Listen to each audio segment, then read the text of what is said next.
On Thursday, December 30th, 2021, the communities in and around Boulder County, Colorado experienced what is to date the most destructive fire in the state's history. While the area was accustomed to dry conditions, high winds, and even wildfires, the unpredictability and devastation of the Marshall Fire was unprecedented.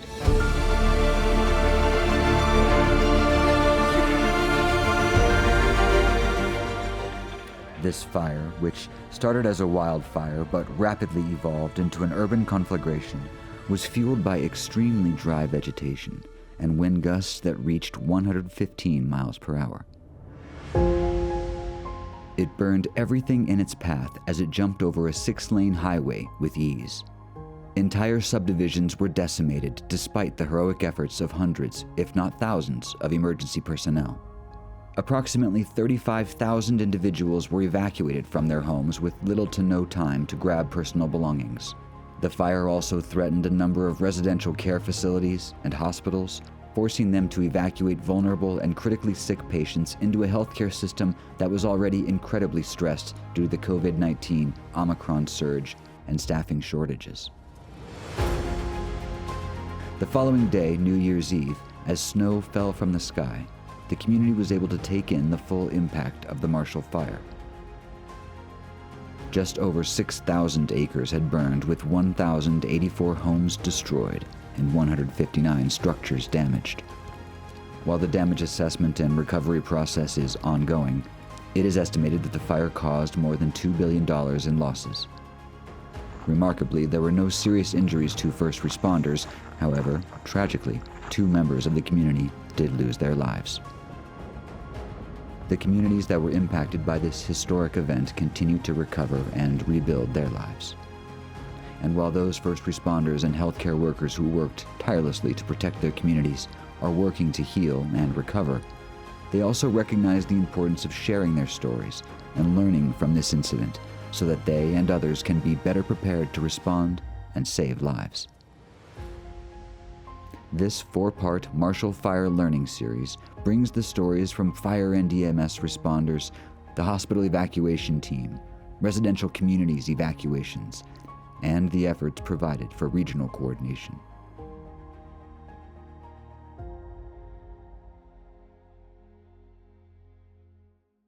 Hello everyone, thank you for joining us today. We're here to present the Marshall Fire Learning Series. From the firefighting perspective, we'll go down the line and let everybody introduce themselves. Hello everyone, my name is Paul Johnson. Most people call me PJ, and I am the Division Chief of EMS for Mountain View Fire. On the day of, my role was initially sort of staging and resource management, and then that progressed into being a division supervisor. So I ended up being in charge of what we originally called the South Division, and then later became Division Zulu once we had a little more command and infrastructure set up. And my area of response was kind of the southern edge of the fire as it came in through Superior and the Rock Creek neighborhood, and Vista Hospitals and Good Samaritan Hospitals as well. And I'm Commander Randy Wilbur with the Boulder County Sheriff's Office, and my role that day was to help coordinate the evacuations and road closures during the fire, so the firefighters could fight fires and we could get civilians out of the area safely. I'm Captain Roy Leggett.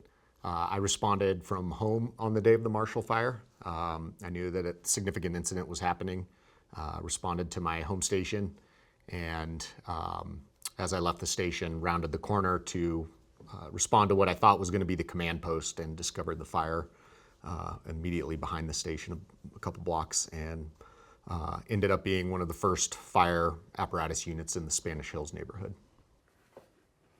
My name's Aaron Peavy. I'm the Division Chief of Training for Mountain View Fire. Not on duty that day, but at work. Initially tied in with PG on the South Division, and ultimately ended up working with Chief Folden in Zulu, the Discovery Park neighborhood. I'm Sterling Folden. I'm the Deputy Chief of Operations for Mountain View Fire. I was one of the initial responding chiefs, and then took over Division Alpha, or Original Town Superior, and worked for the rest of the duration of the fire there.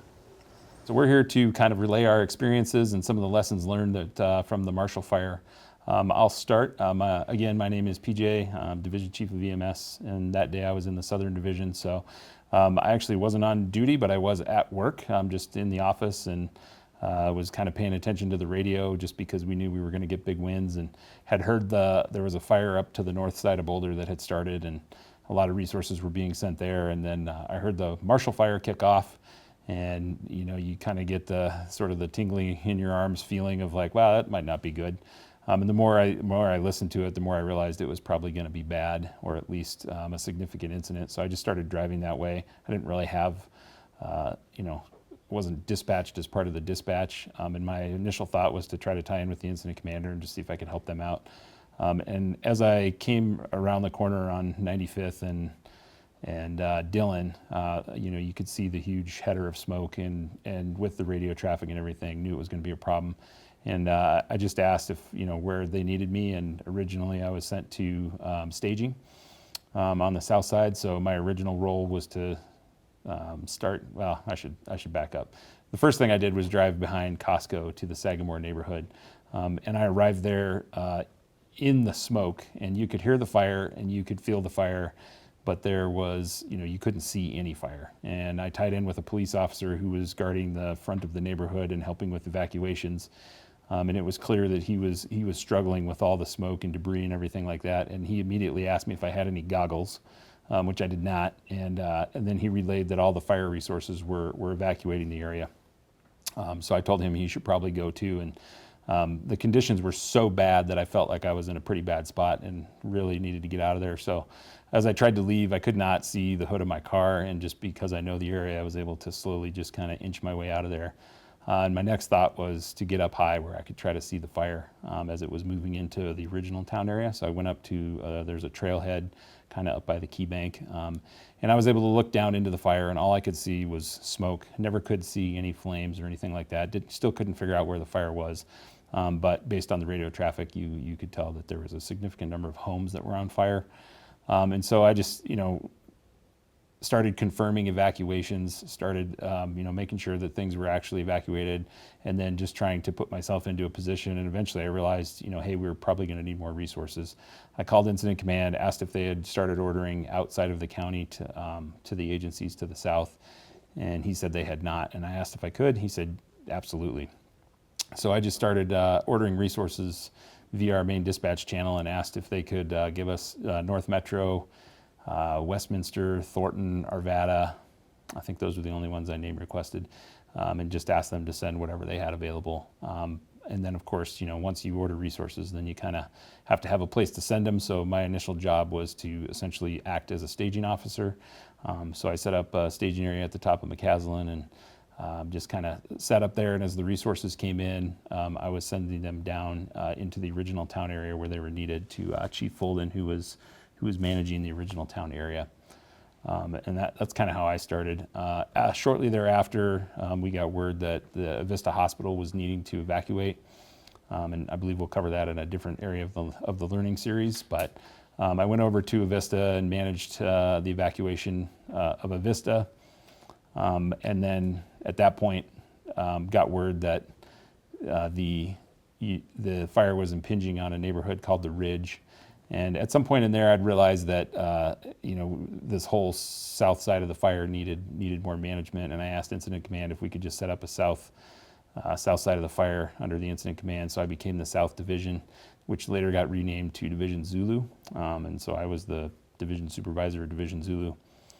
I made my way back over to the Ridge neighborhood and found it almost on fire. There was fire coming up the south side, and as I got up into the neighborhood, I knew I had resources not very far away, and that they would be there close. And I'd brought a captain that worked for me, Captain Siebert, with me. And as I made it into that neighborhood, I ran around the side of the first set of apartment buildings and found the fire coming up through the junipers, and there was a garden hose there. So I just grabbed the garden hose, turned it on, started spraying off the bushes to keep the fire from getting into the building.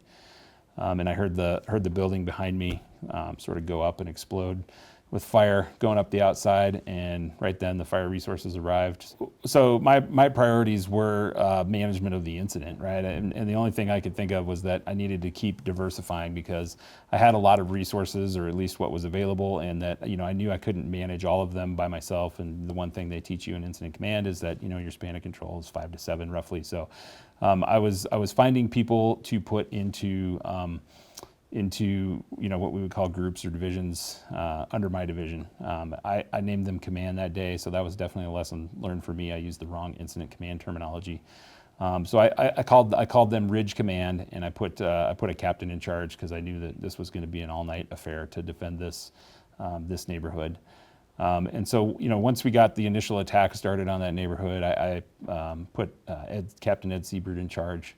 And left because I knew that we needed to finish up the evacuation of the hospital, and then I was starting to get word that other areas of that South Division were going to be a problem. And then that was right when the fire started to cross into the Rock Creek neighborhood, and so we made a significant stand on the kind of the west side. I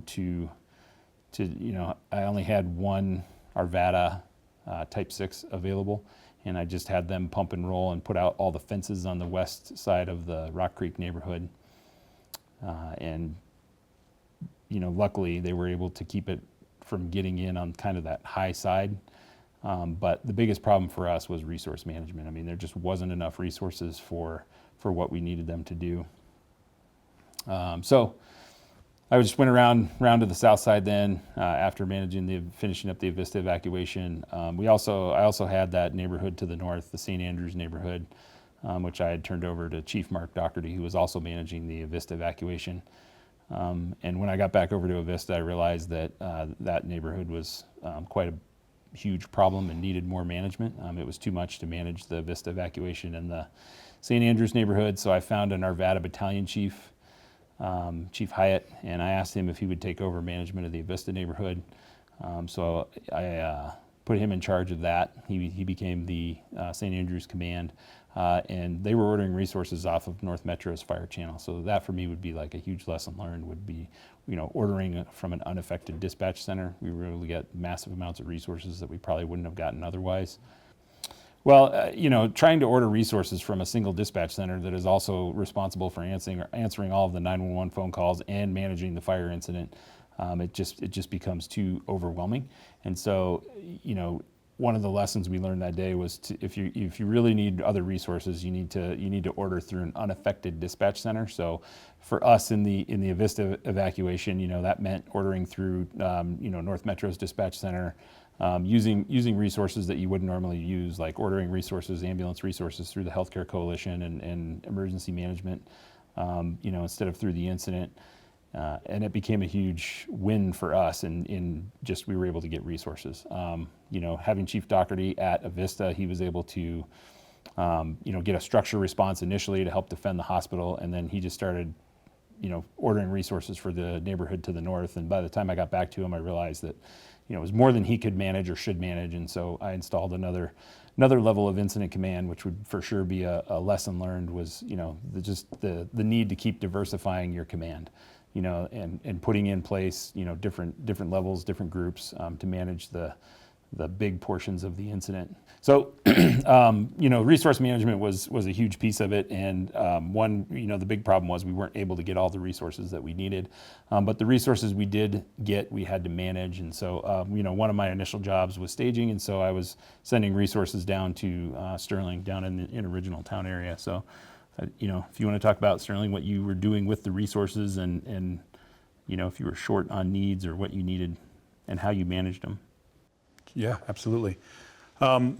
So December 30th, 2021, so it's December, it's winter time. Turns out that this is one of the driest 6 months that's been on record. It's one of the warmest 6 months that was been on record.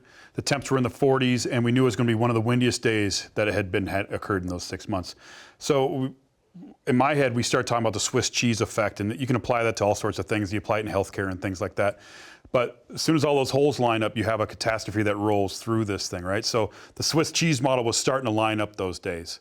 And we're aware of it, right? High wind warnings, things like that. So we're prepped for those.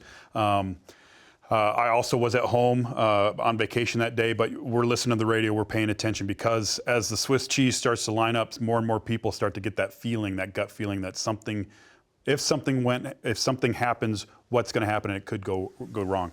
So we had one of the elements was a week earlier we had had a significant wind event, and this one was not predicted to be as bad. Right. And I think there was a certain degree of not complacency, but we definitely didn't anticipate the significance of the wind event. The winds were clocked at 115 miles an hour at one point, sustained at 80-ish. So high winds. I've grown up in Boulder. We're used to high winds, but this was a unique event. And we talked about complacency or alarm fatigue. So you get all these red flags throughout the year, and you get all these situations, high fire danger, weather watches, these things. And a lot of people, especially citizens, start to become complacent. They get that alarm fatigue. I've heard about this red flag before, it was fine. We've had high winds before, it's been fine. So that all adds to that Swiss cheese model about these things are just starting to adjust just right, that we're starting to see the holes line up through there. The Swiss cheese model is essentially that if you have an action and at the end of the action there's going to be a consequence. And the Swiss cheese layer is if you take the Swiss cheese and put it into slices, and if you don't manage the slices correctly, the holes will begin to line up, and allowing that action to go through every hole in the Swiss cheese and creates a consequence. Most likely it's a consequence that has, you know, a poor outcome, a catastrophic outcome to it. It can. Those layers of cheese, right? Some is weather, some is staffing, some is wind, some is fuel conditions, communications, busyness of the day. All those things are, you know, you could have 1,000 pieces of cheese if you wanted to dive into it that much. It's a big piece of cheese. It's a log of cheese. It's a true log of cheese. Yep. So as the day progressed, there was a smaller fire in North Boulder that units happened to get to as in a neighborhood and get that extinguished. After that, another fire started up near Left Hand Canyon. Units were responding to that. That was starting to grow in size.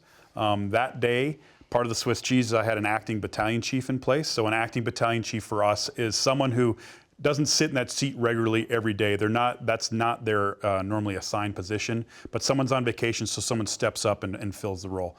Acting battalion chief, we had communicated, started talking about a plan because that fire that was up by Left Hand Canyon was also going to start to impact the Mountain View district.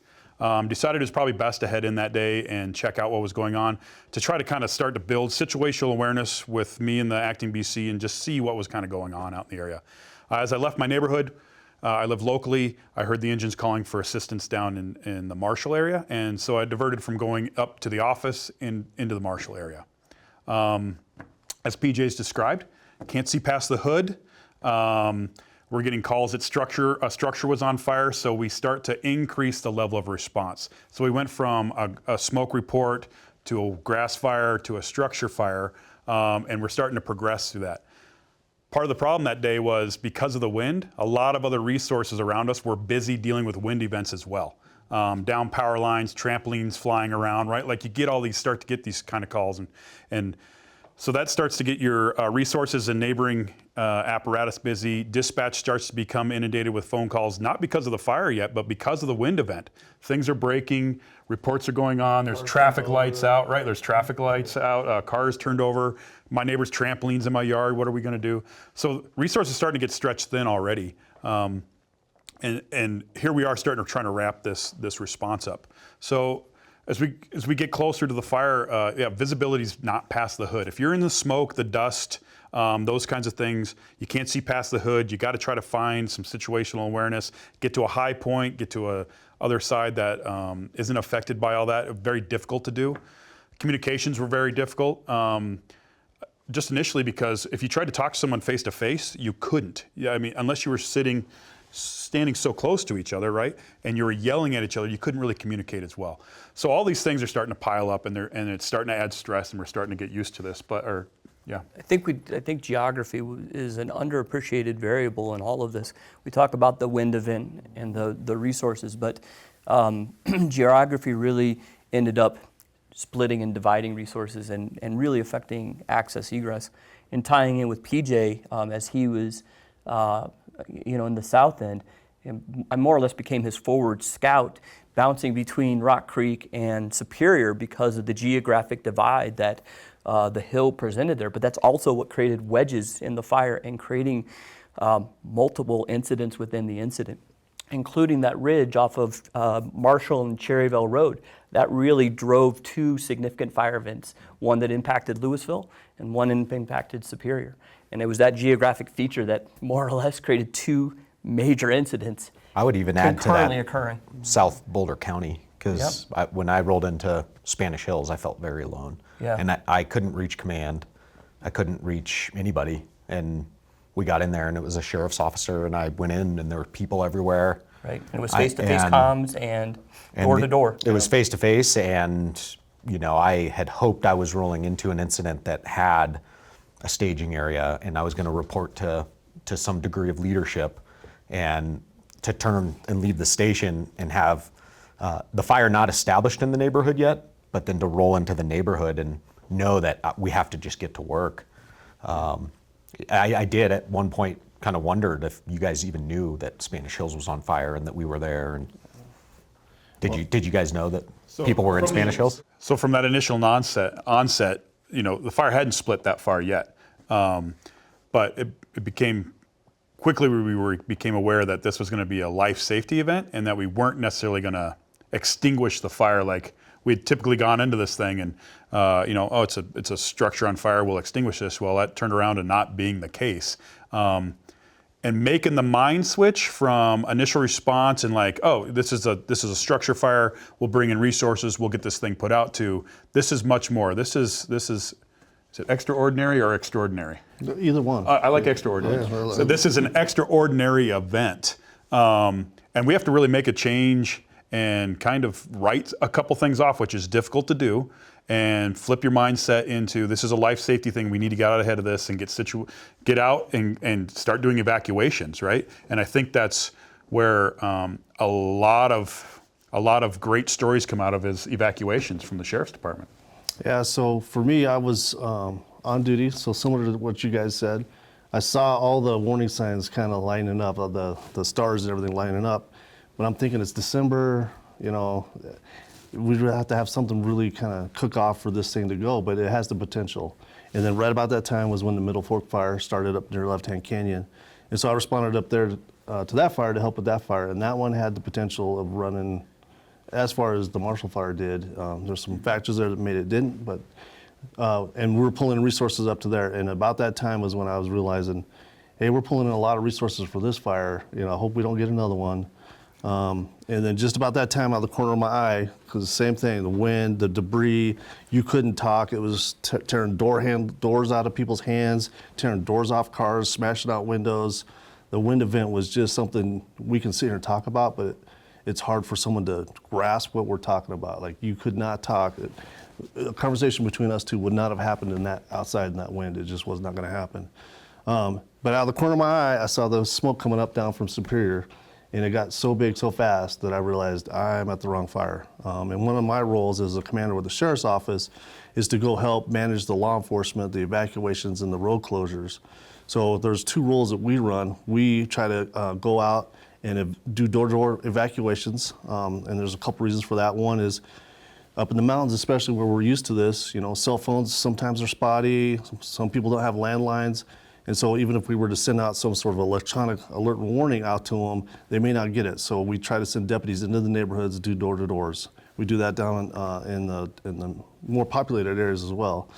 But it also starts to give us an idea of who has animals that they're going to try to be evacuating and who's got mobility problems or issues or health concerns that we have to worry about that we're going to have to factor in on helping get these evacuations done.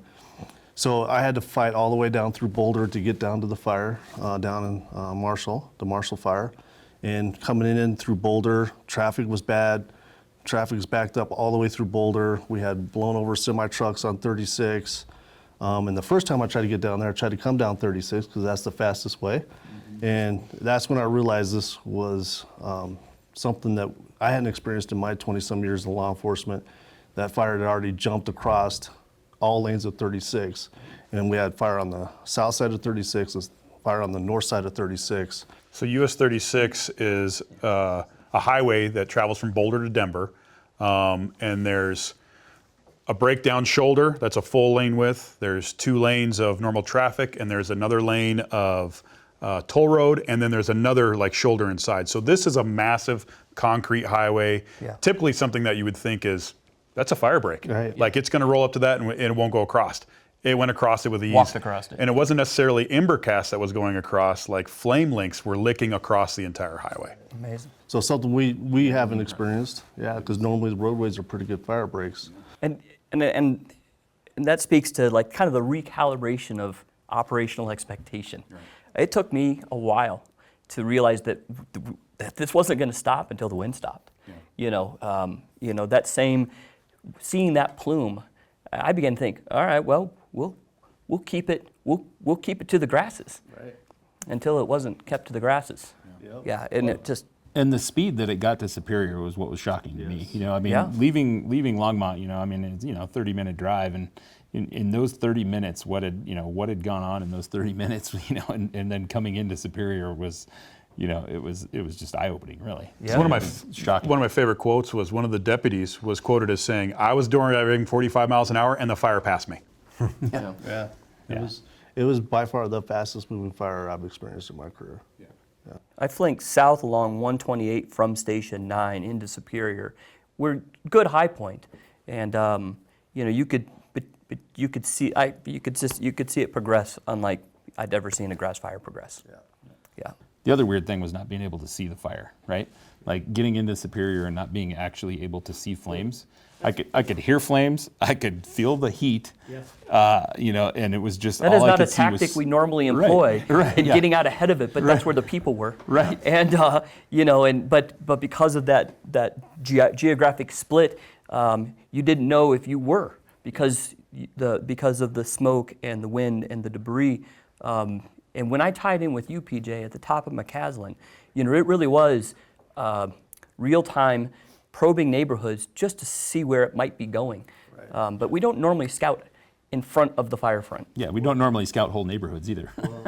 Like when you start thinking about I need to think about this as a neighborhood, like a whole neighborhood, and the fact that you might end up, losing a good chunk of that whole neighborhood.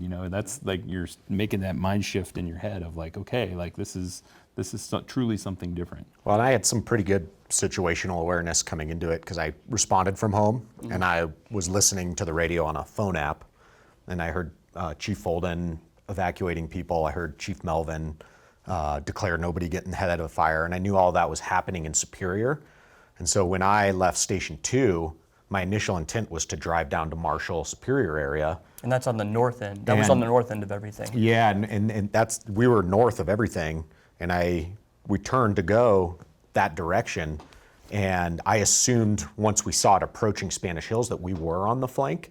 And I don't know if a wind shift happened or what, but we got into the neighborhood thinking we were going to be heroes and stop it from getting established in the homes there. And in the 30 seconds it took us to get out of the truck to size up the home and turn the truck around, flames were coming over the top of the house, and it was the 3 of us running for our lives to get out of this cul-de-sac. Yeah, and for me, from my perspective on what you guys are talking about, as the person who's kind of running the law enforcement side of that, we're trying to plan. Okay, here's where we're at. Here's where the fire's at. Here's where it's going to go. Here's what I need to start thinking about evacuating. And without any of that situational awareness, because you didn't know where the fire was at and it was moving so fast, it was hard to get a grasp of that. And so there were times where we were sending deputies like in the Spanish Hills to do those evacuations, knowing it could go that direction. And before they could get back out of those subdivisions, they're locked into those subdivisions because the fire's burning over the roads to those areas. So that situational awareness was just horrible for us. And it took a long time to get that established and back up and running. And that usually, as the instant commander or someone running those groups or divisions, you have that. But what we were relying on were people to get that information back to us, and they were too busy doing work to get that information back to us. So it took us a while to get that situational awareness under control. And I know we're talking about like we couldn't see the fire, and people are like, "What do you mean you can't?" It's one of the biggest fires like in the Front Range. You can't see the fire. So at one point, I was driving into Superior and I parked, and there's a Costco, and we all know how big Costco is. And I thought I was parked at an entrance to Costco sitting there. Well, it turns out I wasn't, because there was a quick brief gap in the smoke and debris. I was parked way further ahead along the street by their parking lot.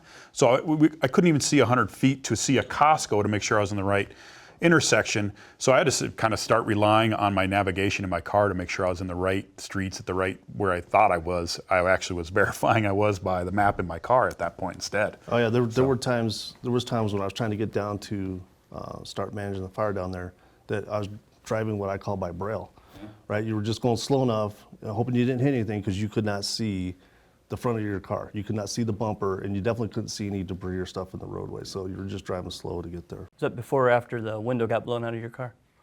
It was after. That didn't help either. That didn't help either, yeah.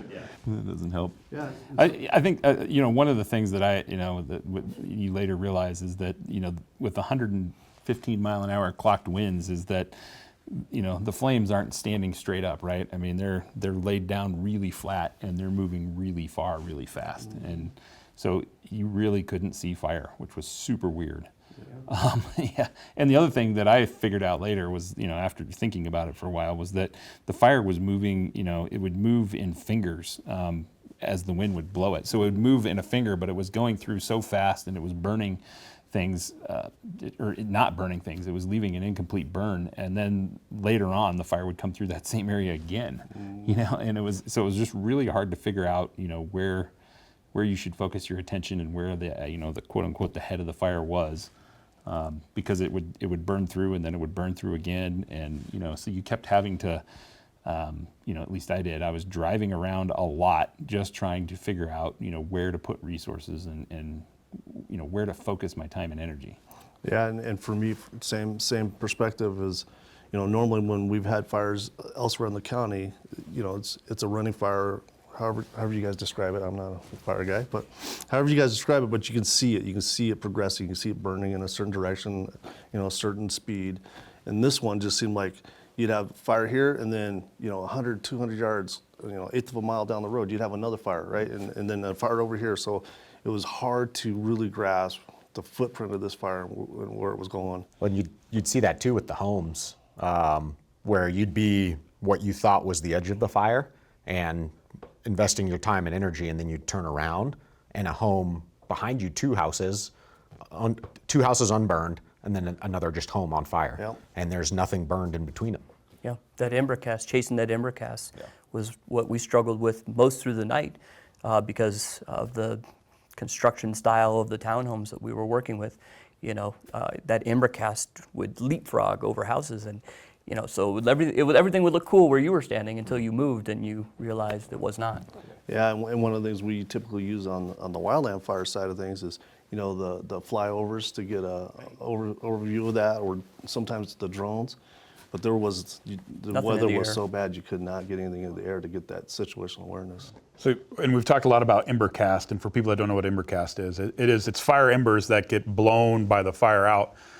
Unusual about this fire, though, as was everything else, was I was seeing softball-sized things on fire. We had whole 2x4s flying through the air on fire. You'd see full sheets of plywood flying through the air.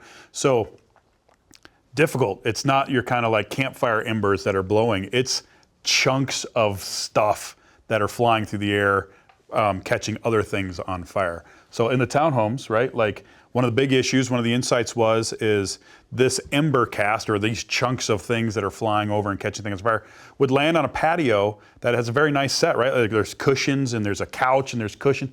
Well, that stuff just goes up so quick. And we would counsel anybody who lived in the mountains, don't put that on your porch, but we're not counseling our suburban neighborhoods to not have nice patio furniture. On the top of a 4-story townhome, right? Yeah. Like that doesn't make any sense for us to tell you don't put that patio furniture mulch, up there. The furry mulch, that was perfect fodder for any.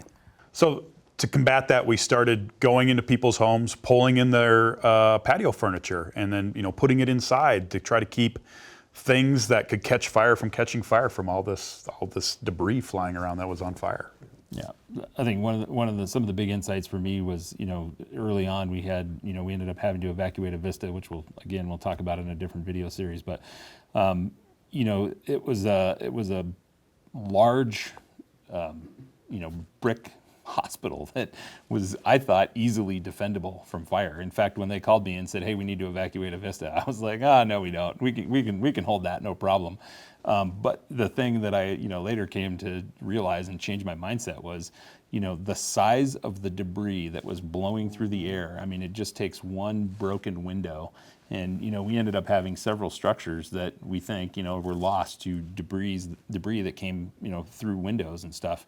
And the other thing was the impact of the smoke, right? The main reason Vista ended up getting evacuated was the smoke and the ash and the dirt and everything was impacting their ventilation system so badly that, it was literally filling the hospital with soot and ash, and it was no longer a tenable place to be. And that happened in other buildings as well. So one of my big insights was evacuations, and then the size of the debris that was flying around that was on fire was. You sort of had to change your mindset about some of those bigger structures of like, oh yeah, we can defend that. It's a grass fire too.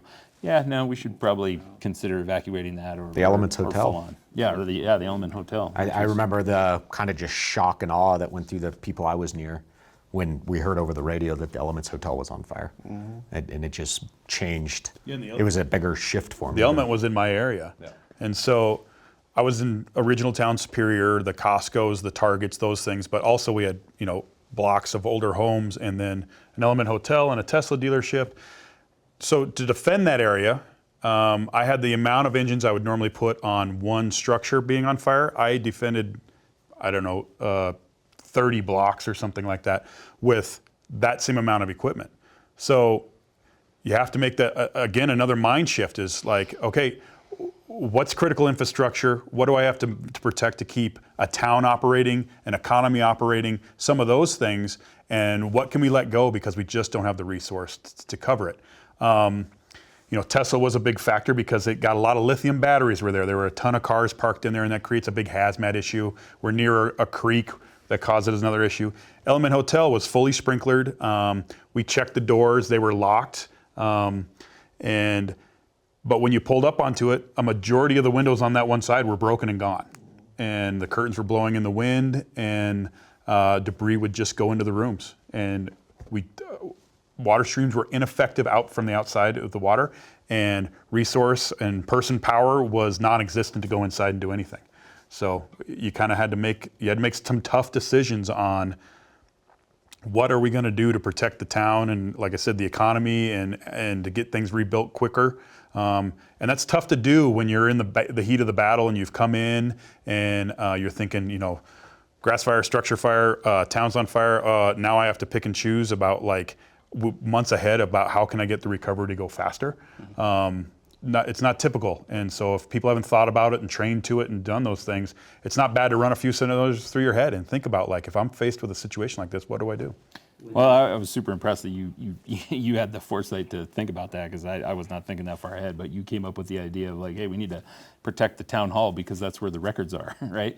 And that was one of the that was an things, assumption, right? That's where they have all their meetings, that's where they approve plans, that's where they keep records. Either, I don't know if there's local servers in there or not, but that's kind of the hub of the community to keep them running, so we should protect it. Yeah, we should try to put resources there.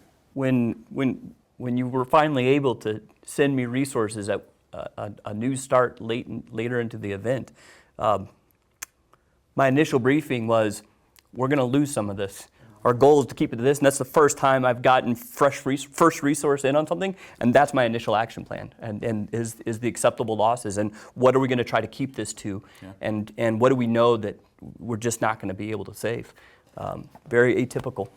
First time I've ever had to make my initial briefing we're going to lose a house. Yeah. Yep.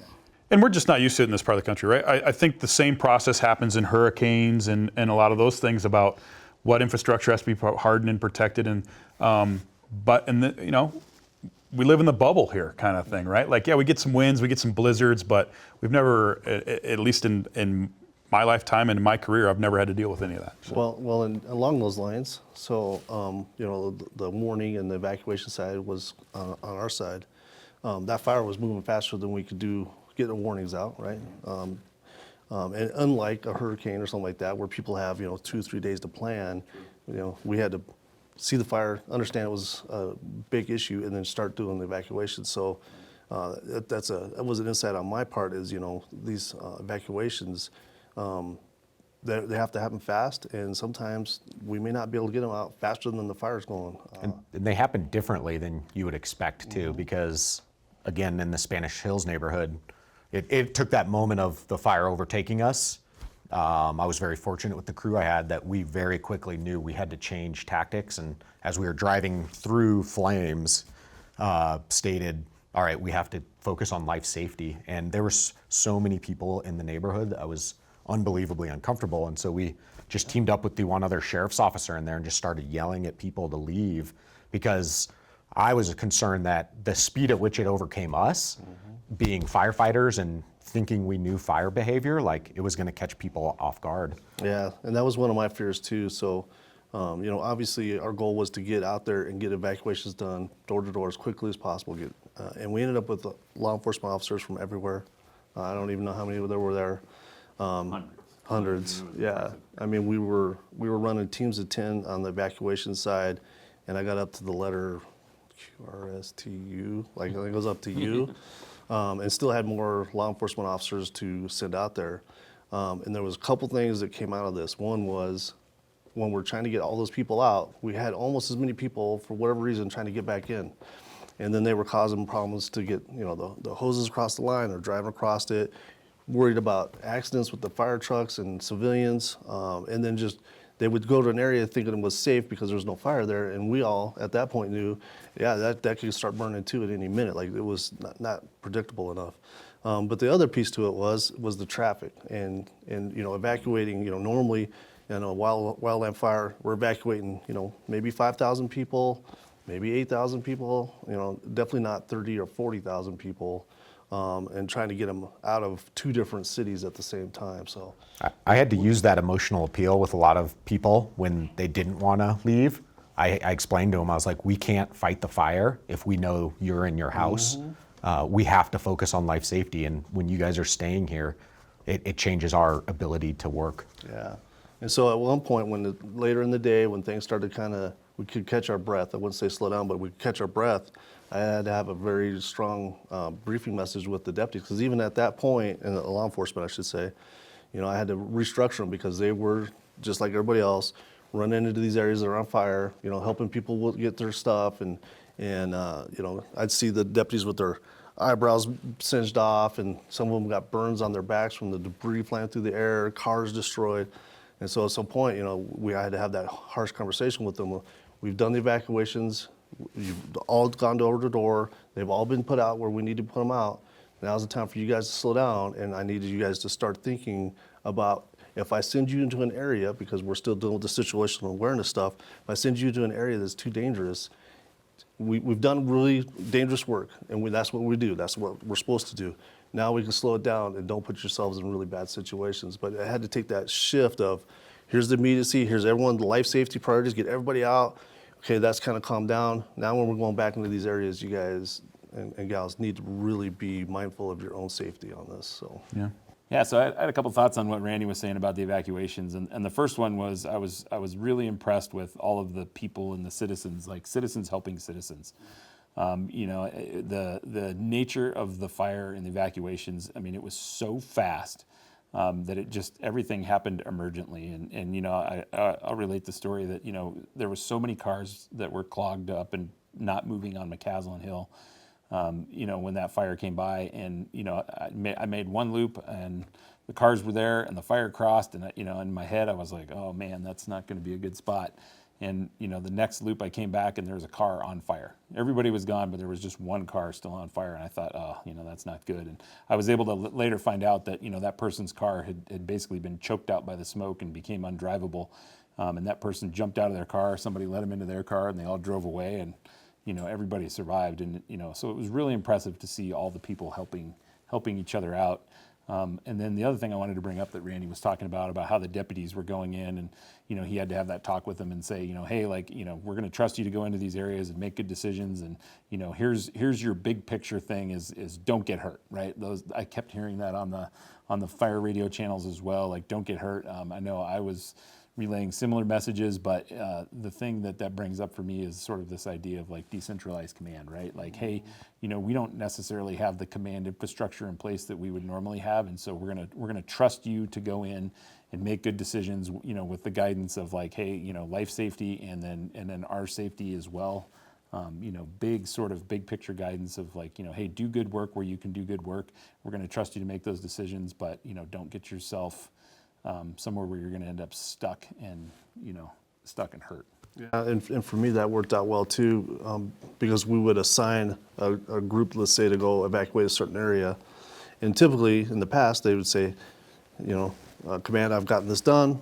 Where's our next assignment? And instead, what they were doing was understanding what the next assignment should be, going and doing that, and then at some point relaying it back to me, so you didn't have that delay in there. So to your point, that decentralized command of, here's the goal, here's what we're trying to get accomplished, go out and do it, we trust you're gonna make good decisions, and they were out there just doing it. And then it didn't help with the situational awareness, because you lose track of somebody out doing one job, but at some point they report back to you, and then you'd understand they did something that you're gonna ask them to do anyway. So I thought it worked out really good that way. Yeah, and that's not how we normally operate, right? I mean, it's, we, on big fires, typically, we all like to operate in a certain way where, you ask for a resource, the resource gets dispatched to you, they show up in a staging area, they get assigned a leader, they get a job, they go out, they do that job, then they come back, and, it's all very orderly and neat and tidy. And in this case, things were happening so fast and so urgently, and the resources were so short, we just couldn't get the resources we needed fast enough. There was a lot of like trusting people that were working for you to make good decisions and do the job without your direct oversight or you putting even in somebody to oversee them, right? And as the fire went on and we got more resources, we added in those layers, but at the beginning it was just so much more chaotic, and you really had to trust that your folks were gonna go do a great job and not get themselves into too bad of a position that they couldn't get out of. You talk about people helping people and trust too, like we saw it at the citizens level too, because we had several people in Spanish Hills neighborhood that were elderly, and when we banged on their door, let us know that they couldn't drive, and we were stopping cars that were evacuating and loading up pets and people into cars with, they didn't know each other, and heading out of the neighborhood. Yeah. And yeah, I think, I mean, your story earlier, not to get away from the citizens or anything, but your story of how you got to the fire, right? You pulled up and you thought, I don't even know if command even knows I'm here. I don't even know if they know this neighborhood's on fire. Yeah. But you knew you had to go to work, and you just did, right? Like that is the decentralized command, type model that we were using, And then obviously later on you got a division supervisor in that area and all that stuff. But yeah, it was literally just you pulling up and being like, okay, like we're gonna try to make a stand here. Yeah. I think it's interesting because a lot of the conversation discussion, post-incident has been, well, what went wrong, what could have gone better, and we all gravitates back towards what was comfortable, like centralized command and, reliable communications and stuff. But it does make you wonder if we need to change our models a little bit to be more adaptive because of the successes we did see without the dependency on such formal and rigid structures. Yeah, that was a big learning point for me was, and Annalisa spoke to it when she did the facilitated learning analysis, was how much we had to lead up. And I wish, in retrospect, wish I had done more of it, but it was just, you were so overworked that you were just working, and I could have done more to develop that command structure to communicate out to command.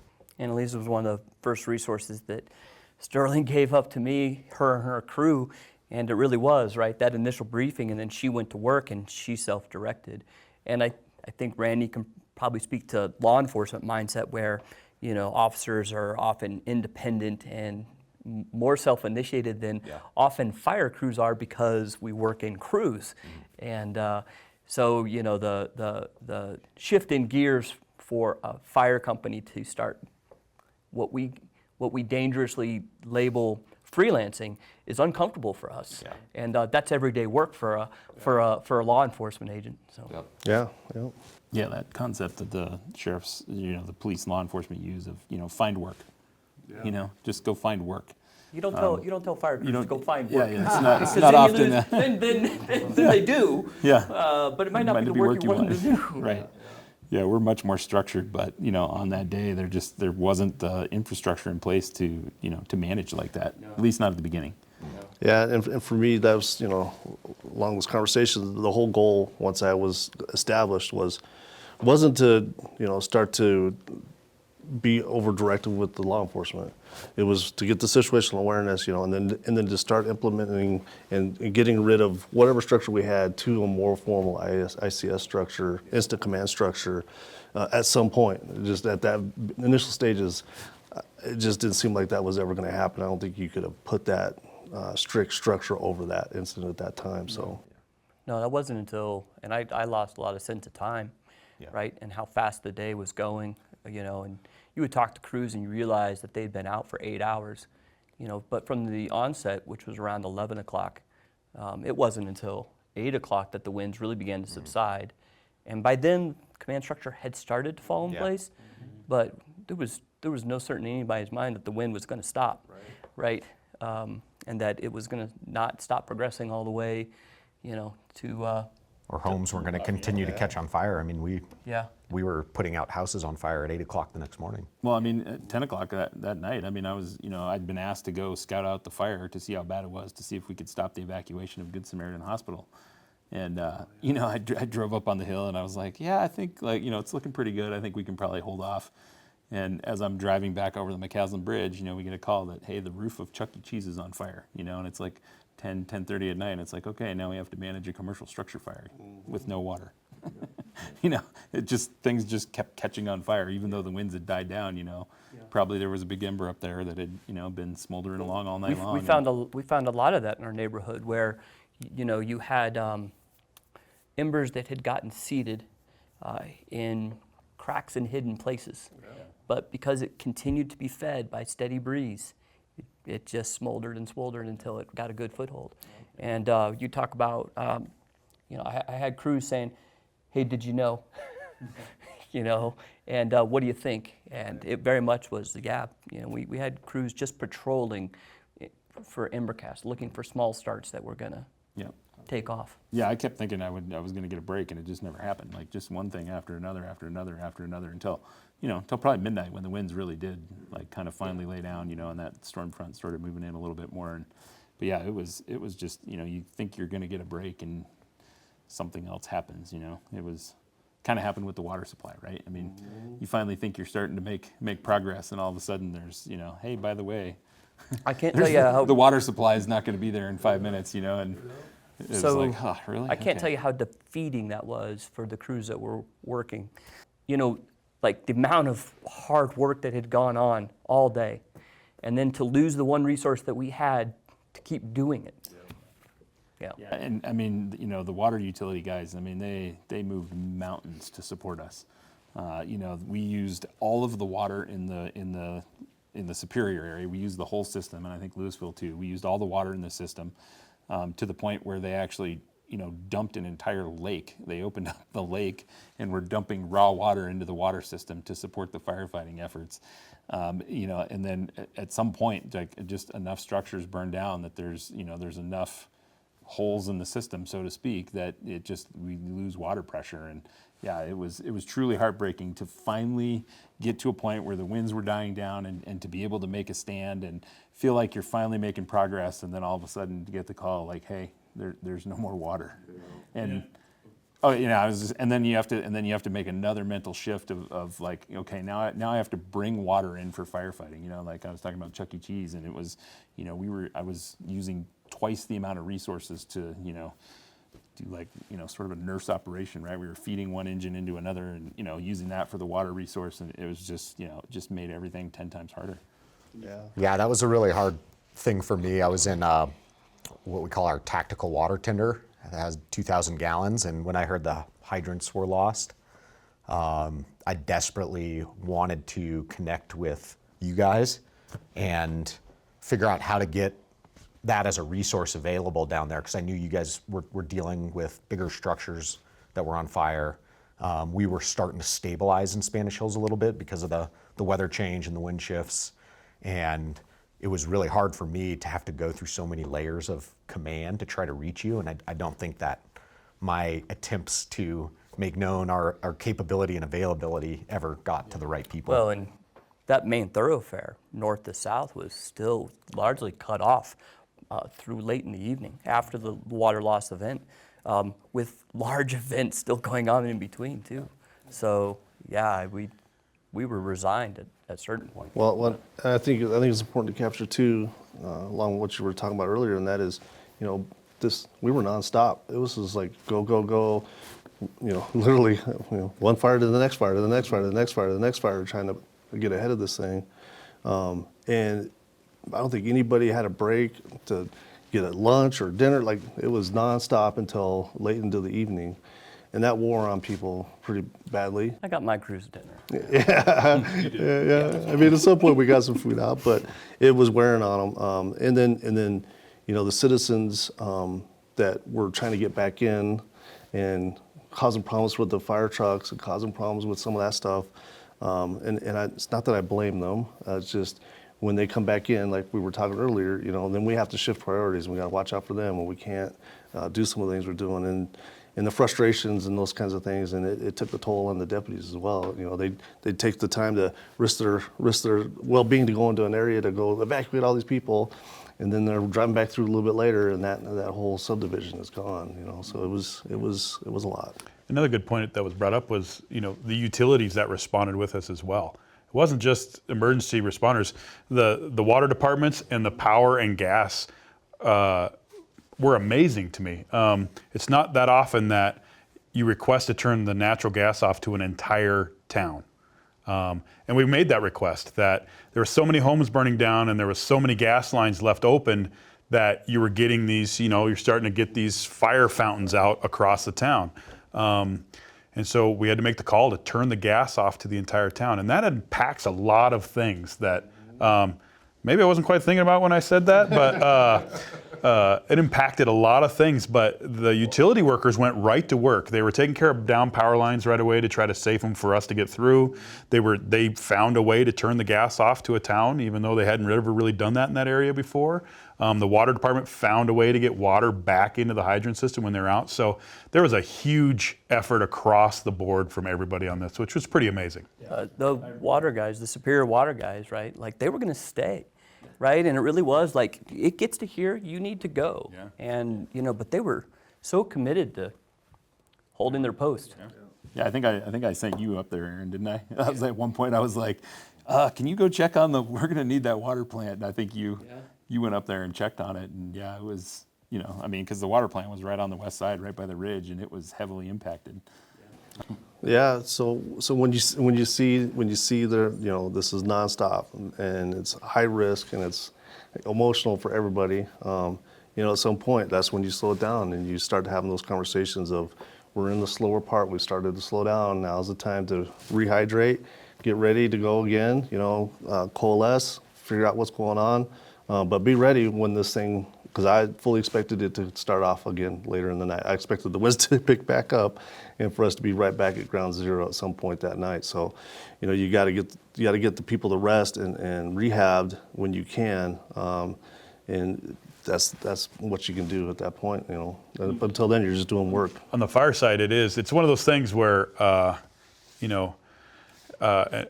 a lesson learned for me is I'm one of those people that you just keep working and work through it. And it was important to make sure people had water and food and they could get warm for a little bit, because of course, as it always happens in December, in this area, we get this big push of fire, whether it be in the mountains or here, and then for sure it's gonna freeze and snow in the next couple days, which brought a whole host of other issues that came up with it, right?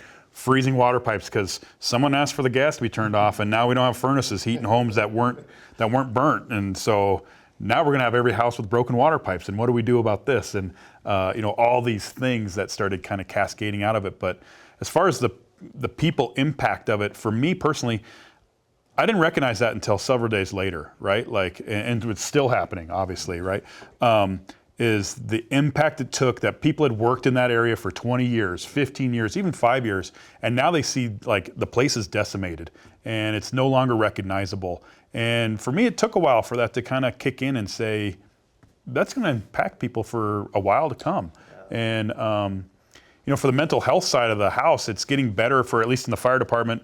We're starting to build mental health awareness more and more. It's becoming to the forefront of issues for us. But this was a good driver of that a lot, was to kind of sit back and then see the different crews and how it impacted them. And I think a big part of it is let them tell their story. Let them talk about it. And it's a little bit of rehabilitation. If they can get their story out there a little bit and learn about what other people did, that'll be a great thing from this series, is just kind of learning people's stories, I think. So. Well, and for me, because again, we're busy, we're doing work. It's like a lot of other high stress, high risk situations. You're not thinking about these things until a day or two later. But I'm sure you guys are in the same boat we were, in that the deputies that work those areas, the deputies that work Superior, they know these people, they get to know them really well, right? And so that's impactful. But then we also had deputies and law enforcement officers whose houses were in these areas and lost houses during this fire. And they're out there, helping their neighbors evacuate, not being able to go take care of their own house and stuff. So when you're in it and you're just going as fast as you can to get as many people to safety as you can, you don't think about it. It's the day or two down the road that's when that starts to sink in and really starts to have an impact on them. So you just gotta watch it and give them resources that they need to work through some of that stuff and let them tell their stories. Yeah, it just kind of never stops, right? You just never stop thinking about, like, oh, I should have done that. I could have done this differently. Well, you spend careers like that in this line of work, where you remember your calls, and now you travel through, the communities of Louisville and Superior, like, you're clearly reminded. Yeah, I talked about leading up and what we had done differently. And for me, a big impact physically, emotionally, everything was going right onto shift the next morning. Again, the duty to uphold and be there and keep working. And Annalisa as well did the same thing. And by the end of the second night, dealing with sprinklers in houses continuing to catch on fire. I remember I got on the phone with Boulder County Dispatch, and I was just so exhausted and tired, and I got angry, and I was just like, why are you continuing to send us into the fire perimeter? We have units here, we have an incident management team here. Like, leave me alone, I'm done. Like, I just needed to tap out, and I had no way to do that effectively. And it was hard. I reflect back on it, and I am upset at one point when I got frustrated with dispatch, but Annalisa as well, Chief Flag, I got very short, and I just didn't know how to navigate that better because I was so cooked. Yeah, it was physically demanding. I mean, people were so sore and so stiff and just beat up. I mean, stuff in your eyes, it didn't come out for a couple days, but you start to, 2 days in and you still haven't got a good night's sleep, and you're just like, holy cow, like. And then waiting for that next shoe to drop, because you're like, it's not out. This could kick off again. Get ready to have to do this all over again in the next 6 hours. Yeah. And so that experience, and that's an insight for me, is planning ahead of. Not only do you have this major incident going on at the Marshall Fire, but we also have another, 180, 200 square miles that people are still calling 911 in, and we have to deal with that.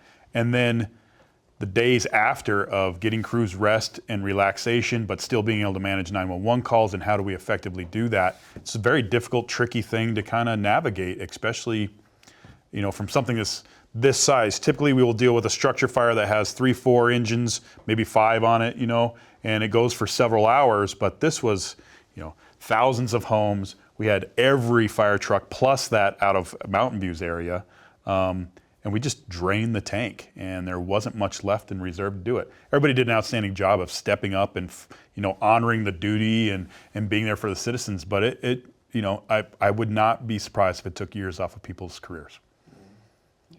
I think a few other things we should talk about are communications and, radio channels and some of the other effects that you don't normally think of, like turning the power off and now all of a sudden none of the gas stations work.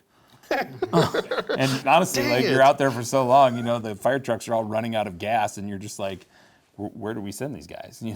And now they're driving 30, 40 minutes down the road to get fuel, and now you've lost your resource for 40 minutes while they go refuel. So Well, it was a little bit of the expansion, right? Like, you know, I ended up securing dinner for my crews, but I had to drive to Broomfield to get it, you know. And, you know, and it really was chasing the resource. And so those are some of those valuable lessons learned about, well, you know, for every cause there is a reaction, and but the implications. And so, you know, same, you know, with our engines that ended up beginning to run out of fuel because they had been running all day into the night. But those turnaround times created lags as well. And so that was a valuable resource that we needed to keep the fight going. But now the delay to get them back, to get them in the first place was great.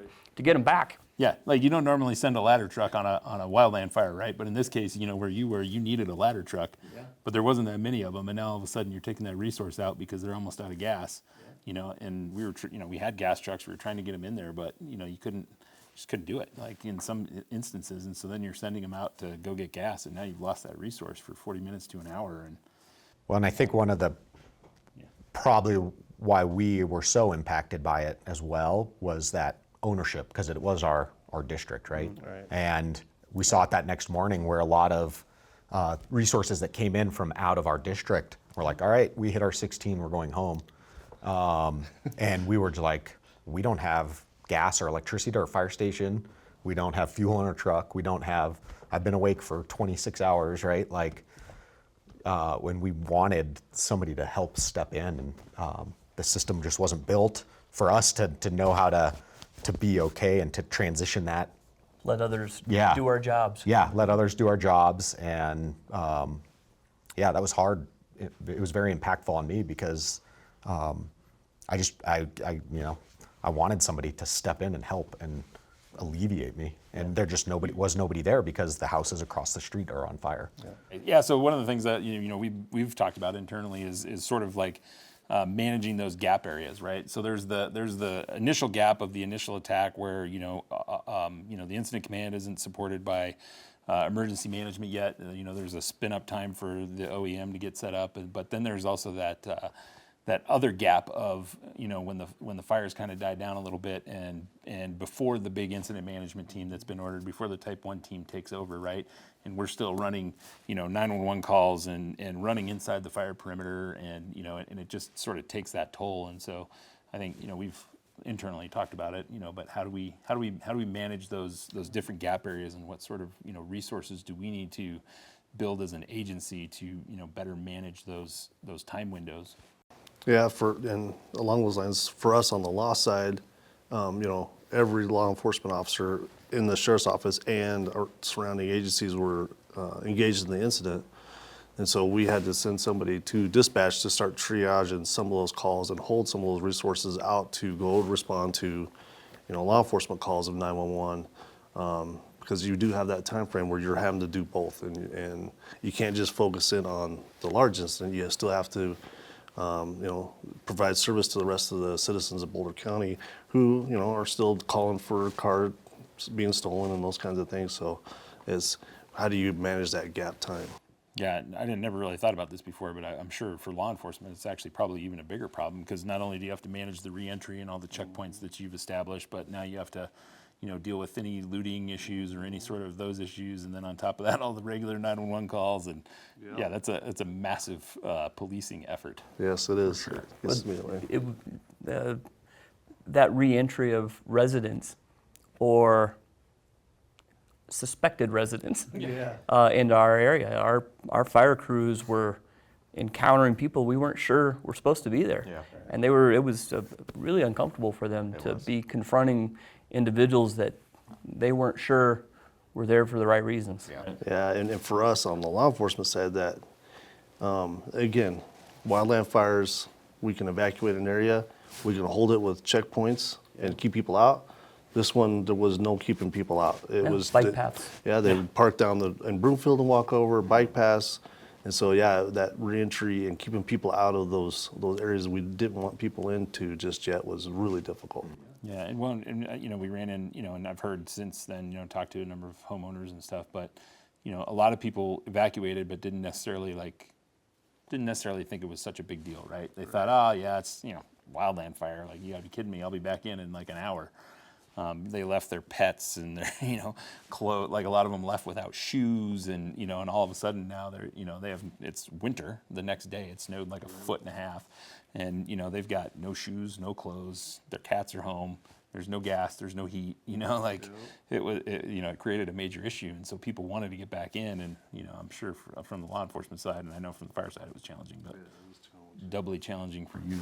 Yeah, and to your point too, about the utilities, having those people on site, having the representatives on site to make some of those decisions, turning off the gas or turning on the gas or shutting electricity off here or re-energizing certain lines, and having that ability to go direct with somebody on site during the incident was huge. I thought it was huge.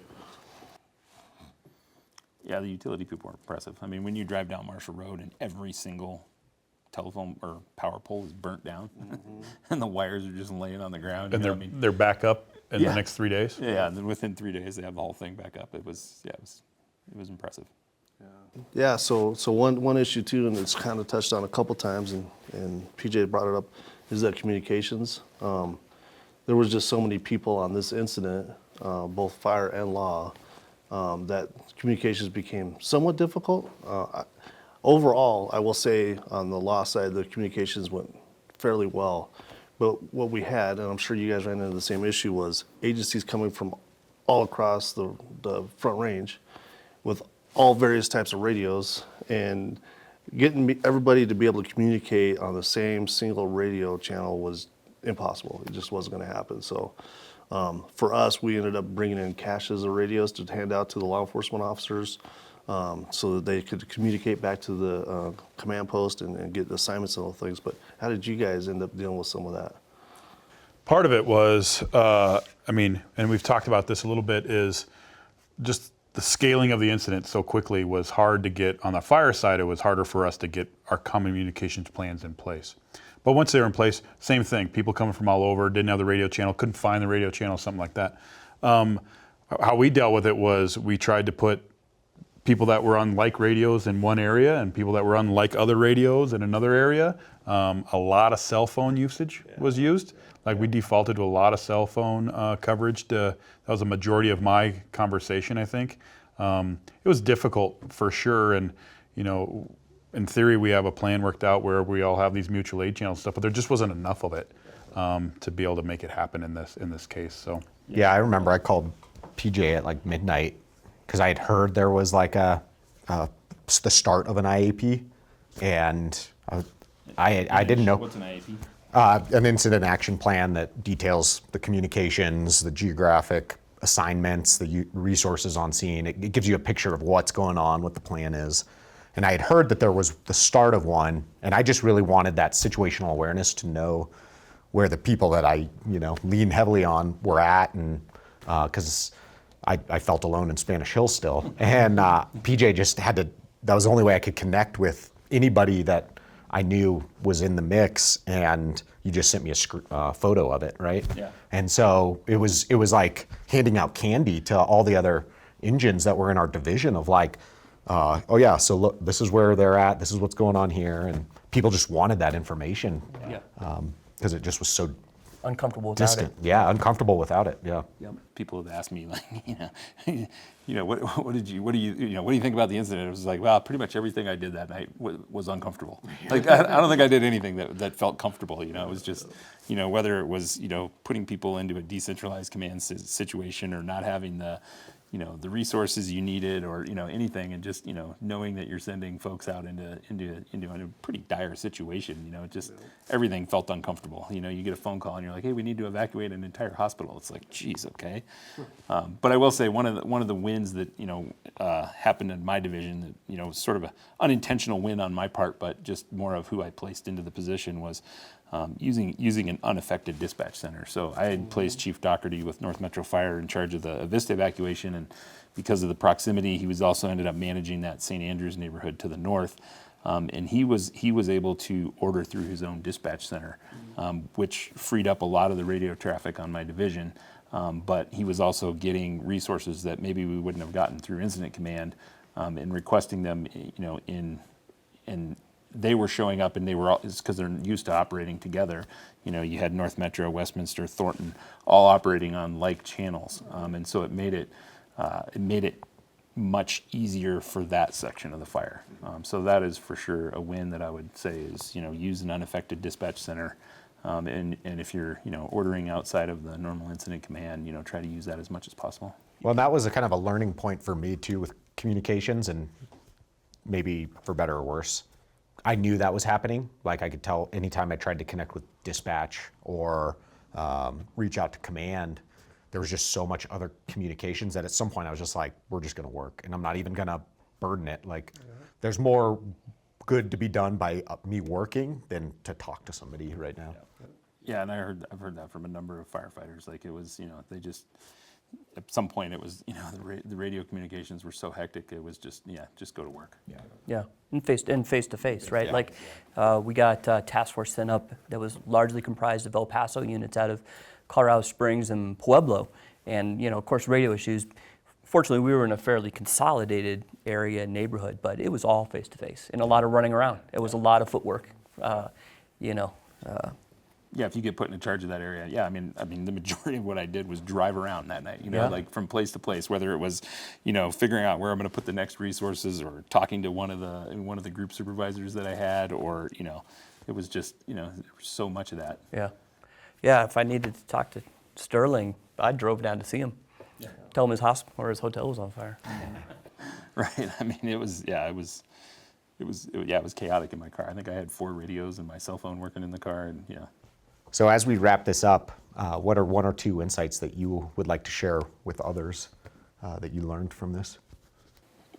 I think it's hard to keep it to 2, but I'm still learning things from this incident. It's every time I think about it, every time I have to talk about it, I come up with other things. But one would be resource management. I mean, the way resources get managed and ordered, and there's, at least in the fire service, we try to have a pretty defined way to do that, and it was challenging, and it wasn't enough. So you just couldn't get the resources you needed when you needed them. So figuring out how and where to use them, but more importantly, how to order them.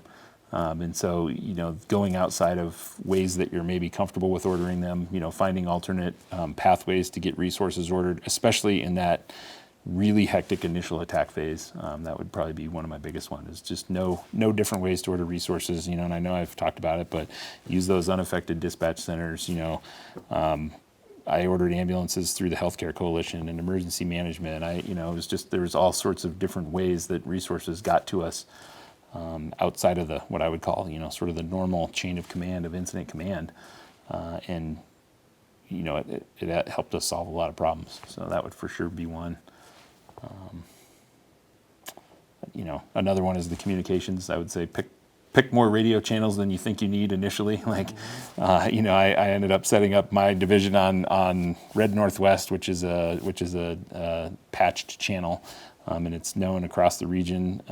Most everybody has it, which was a good choice, but it wasn't enough. I should have had quite a few more channels. But once you kind of get that set up initially, you're sort of stuck with it. And we organically, used North Metro's dispatch and some of their channels, which helped, but there just still wasn't enough radio channels in my division, and so the main channel was oftentimes clogged up. So, if you find yourself in that position, pick more channels that you can use later. I think it depends a little bit on who we're answering that question to.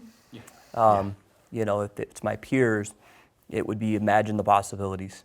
It took me a long time to imagine the possibilities of what was happening and where it was going. And I think all of us talked about that situational awareness and the difficulty.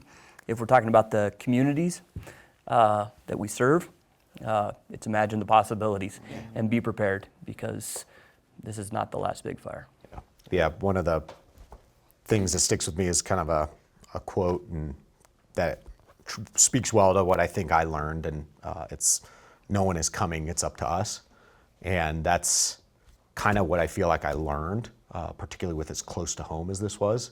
And I think how badly I wanted to have a support system, realizing that we were the tip of the spear for having to affect this, and that leading up and having to make big decisions, right? And big actions, and it's going to have a big impact, and you just have to own it. And that you were ready for it. Just got to believe you're ready for it. Yeah, for me, I think one of the things that we didn't really touch on, but it was a really big lesson learned that I thought went really well for the law enforcement side was, you know, before I could get down there, there were other sergeants from the sheriff's office who were tying directly in with the firefighters. And I just look at that and see how poorly that would have went had that not happened as fast as it did.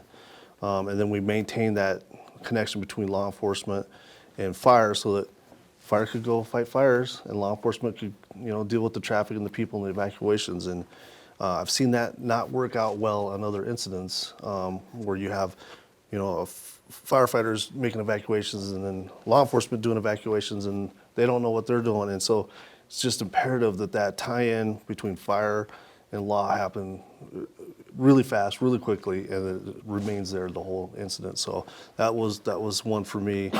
The other one kind of goes back to what you're saying in the community and even law enforcement. That is, you know, it seems like when we were evacuating people, those numbers of people, one of the things we have not encountered until Marshall were those large amount of numbers of people trying to evacuate, and for whatever reason, a large amount of numbers trying to come back into the area and causing the traffic issues that they were causing.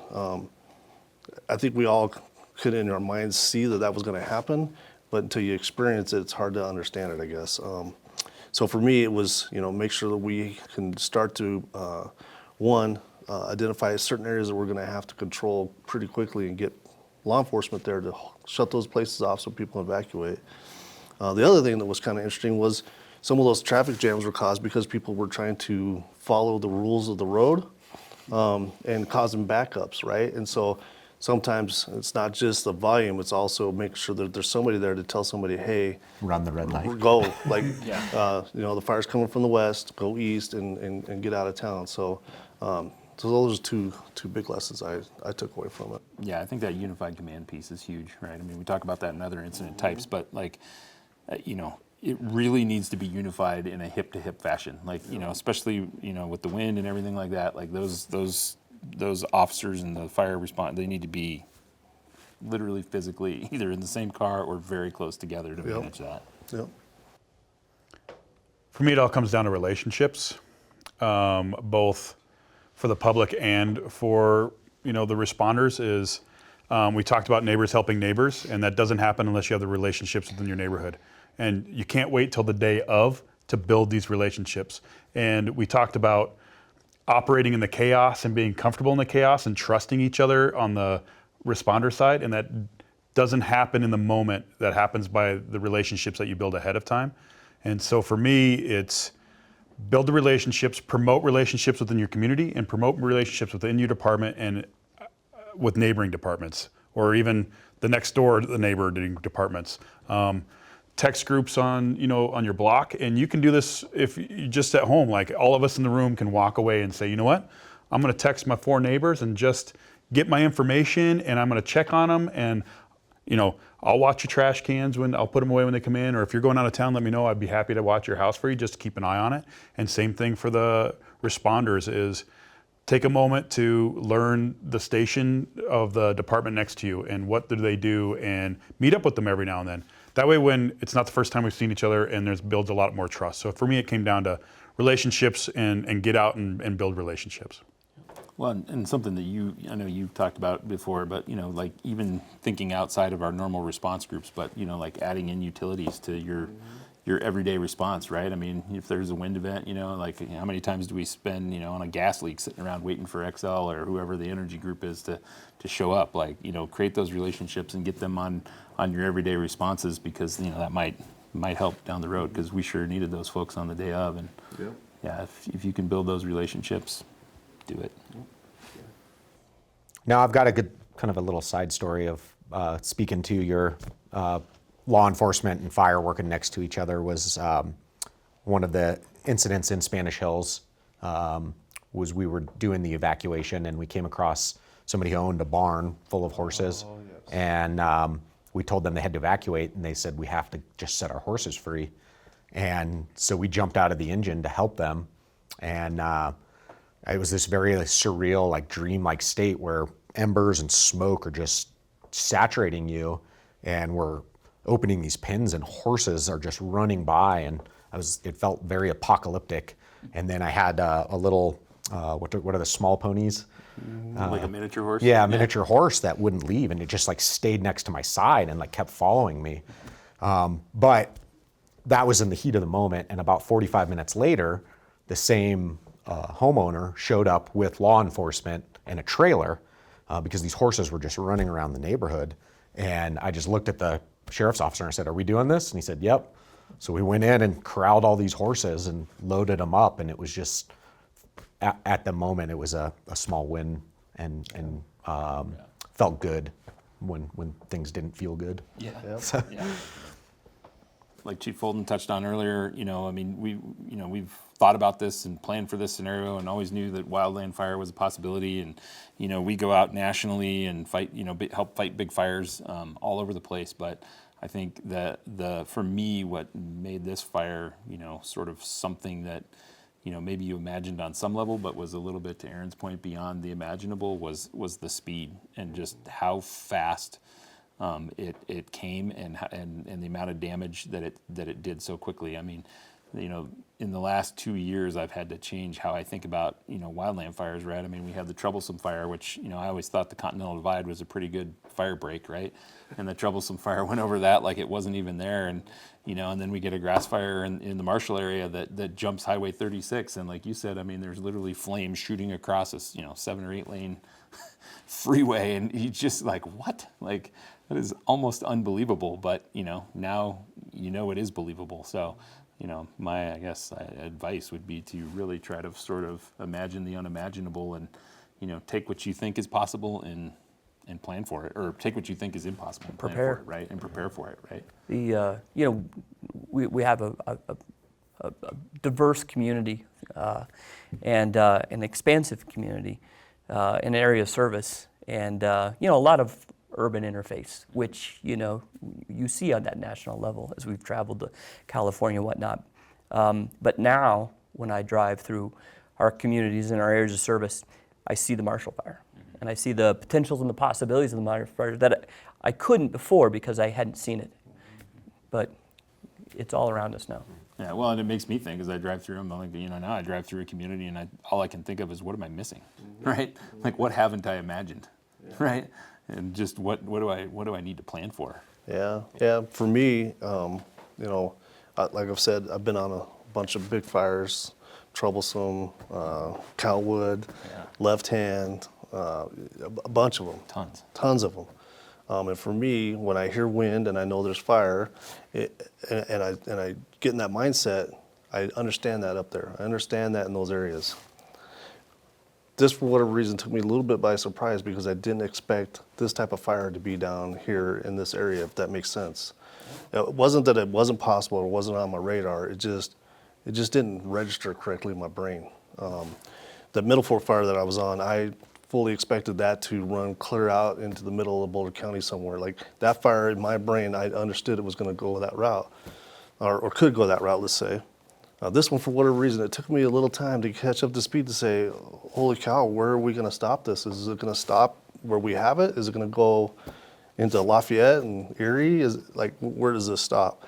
So to me, that's that piece that you're talking about is, I just have to reframe my thought process and put this in the category of possibilities and be better prepared for it. One of the lessons learned that, since you asked that question, Roy, that I just remembered was, I talked about the amount of time it takes to get a resource. Well, where I learned is, order for what you think order for what you're not really thinking about, right? So, in the story, that I would relay is, I would order a Type 6 engine, which is typically a wildland engine. It's more of a pickup truck with a tank and water on it, right? It can go 4-wheel drive, because you had fire in the grass and you had fire in the wildland area. But by the time that that resource actually showed up, it had gotten into the neighborhoods, right? And now I didn't need a Type 6 engine. I needed a strike team of structure engines, So that ability to sort of imagine the impossible and order resources based on that, right? I never thought I'd be on a wildland fire ordering, the amount of structure engines that I was ordering or needing. And I heard a good quote. Somebody made the joke of like, well, what's your fuel type? Fuel type's a big thing in the wildland realm, and it's like, oh, light grasses, and well, now the fuel type is structure. Like, it's consuming so many structures that you need much bigger and more capable resources than what you thought you were going to need when you started ordering 2 hours ago. Yeah, I didn't think about calling for tenders until we lost water. Right. Yeah, when I'm upstairs, when I know there's a reservoir 50 feet above me, Yeah. Well, Yep. We did good. Yeah, there was a lot of good work that day. Yeah. But you look back and I don't know. I mean, I continually think about what ifs. What if I'd done this different? What if I'd done that different? What if I'd been there at a different time? What if I had gotten? It goes on and on. Yeah, you talk about the mental health component of it, right? I mean, I think that was one of the big things for the responders as well as, you want to feel good about the work you did, but it's sort of hard to feel good about $1 billion in losses and, neighborhoods that you've spent 20 years protecting and, and your friends' houses are burned down and, you can't feel, you just can't feel good about that. But, there was so much good work that went on that day and, people taking risks and just doing amazing things that, stories that haven't gotten out there yet or anything like that. So it was impressive to see, the effort and the amount of work that went into controlling that fire. Yeah. Well, I think that wraps us up. Does everybody feel good? Have anything else they want to talk about? Sounds great. No, It's all good. thanks everybody for being here. Yeah. Well, thank you all for watching. We appreciate your time, and go out there and be safe.